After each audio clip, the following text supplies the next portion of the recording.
অনেক ধনী হতে চলেছো। তোমার চারপাশে মানুষ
কোনো কিছু যদি চাও সরাসরি তুমি আমার কাছে চাইবে।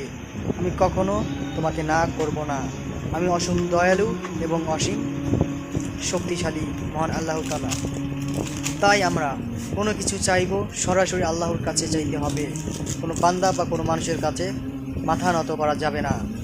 তো আল্লাহ হাফেজ। ভিডিওটি ভালো লেগে থাকলে ইসলামিক চ্যানেলটি ভিডিওটি অবশ্যই একটি শেয়ার করবেন, আর একটি লাইক একটি সাবস্ক্রাইব অবশ্যই করবেন, আর কমেন্টে জানাবেন ভিডিওটি কেমন লাগলো। আল্লাহ হাফেজ।